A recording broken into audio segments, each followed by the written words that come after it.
Aadhaar, ration, வாக்காளர் அடையாள அட்டை நம்பகமான ஆவணங்கள் அல்ல என பீகார் வாக்காளர் பட்டியல் சிறப்பு திருத்தத்திற்கு எதிரான வழக்கில் உச்சநீதிமன்றத்தில் தேர்தல் ஆணையம் பதிலளித்துள்ளது. பீகார் சட்டப்பேரவை தேர்தலையொட்டி வாக்காளர் பட்டியலில் சிறப்பு முறைப்பு திருத்த பணிகளை மேற்கொள்ளும் இந்திய தேர்தல் ஆணையத்தின் நடவடிக்கை எதிர்த்து உச்சநீதிமன்றத்தில் ஜூன் 24ஆம் தேதி மனு தாக்கல் செய்யப்பட்டது. இந்த விவகாரத்தில் தேர்தல் ஆணையம் தரப்பில் உச்சநீதிமன்றத்தில் பிரமாண பத்திரம் தாக்கல் செய்யப்பட்டது.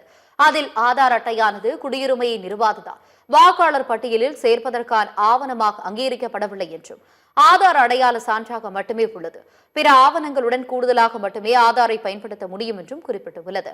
இந்நிலையில் ஆதார், ரேஷன், வாக்காளர் அடையாள அட்டை நம்பகமான ஆவணங்கள் அல்ல என பீகார் வாக்காளர் பட்டியல் சிறப்பு திருத்தத்திற்கு எதிரான வழக்கில் உச்சநீதிமன்றத்தில் தேர்தல் ஆணையம் பதிலளித்துள்ளது. மேலும் சிறப்பு முறைப்பு திருத்த பணிகளின் போது வாக்காளர் பட்டியல் பதிவு செய்ய தகுதியற்றவர் என கண்டறியப்பட்டார் அந்த நபரின் குடியுரிமை ரத்து செய்யப்படாது என்று உச்சநீதிமன்றத்தில் தேர்தல் ஆணையம் உறுதியளித்துள்ளது.